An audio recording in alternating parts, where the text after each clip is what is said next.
Hello, Internet. Enjoying your interneting session, perhaps watching this video with lots of tabs open in the background full of interesting things to check out? The Internet is amazing, and that's because of the rules which govern how it works. An important one of which is net neutrality, treating all data equally. But some Internet providers want to ditch this rule to insert themselves betwixt you and your data as the most meddlesome middlemen in human history, to their benefit and our detriment. How? Well, think of the Internet as a series of pipes. Some are ocean and continent-spanning pipes through which vast rivers of data flow. You don't get access to those. They're very expensive, and you couldn't handle it anyway. But you do have a little pipe that connects to the big pipes through which you can pull down and send out data. You pay your internet provider to maintain this pipe. This rule means that your little pipe cares not what flows through it. Cat videos, discussion forums, calls, or games, whatever you're doing, you're using the whole pipe to do it, and no website gets preference over another. Everyone wants a faster internet, but that requires more metaphorical pipe in the ground, the building of which is slow and expensive. Now, you may have heard your internet provider on the news talking about how this rule prevents them from building fast lanes for special kinds of data. They want you to think they're expanding your access to the information superhighway, but removing this rule also gives them the power to speed bump the existing roads and charge more to use the fast lane that was really just what you had before. The power to preference some data over others is the power to favor one video site over another and to limit a tiny part of the pipe for the video you're watching right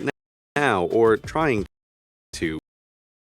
Anyway, we've been through this before, constraining other companies in similar ways. Take electricity. You pay for a certain amount, and when it arrives in your house, you can do with it what you wish. The electricity company doesn't get to decide that rather than build more power plants, it's going to dim your bulbs and then offer a brighter bulbs monthly subscription. And so it should go with the internet. Watts are watts, and bits are bits, and we'll always need more and more. And preserving this rule for the internet has much wider impact than just if some company takes more of your coins. Not to be overly dramatic here, but preserving data equality may be one of the most important issues in a generation, because without this rule, internet providers could cripple competitors they don't like. Ever notice the same company that sells you internet also sells cable TV and landlines, stuff the internet totally replaces? Without data equality, your internet provider could narrow the pipe for competitors until they either go out of business, pay the meddlesome middleman, or both. It's like if one store in town super promised to pay for fast roads everywhere as long as the town gave them absolute power over all the roads forever, no backsies. If you agree to that deal, don't be surprised when years later all the traffic to them is fast and free while the roads elsewhere are slow and neglected. This town is basically the internet without net neutrality, which some internet providers would love, but actual internet citizens not so much. Having the pipes treat all the data the same lets one guy with a good idea and a bit of programming knowledge make something today that's seen by millions tomorrow, but only because his data is treated equally with everything else in those pipes. An internet that treats data equally is an internet that continues to shower us with wonder, but an internet where middlemen pick and choose what comes through the pipe is an internet of stagnation for all and profit for few.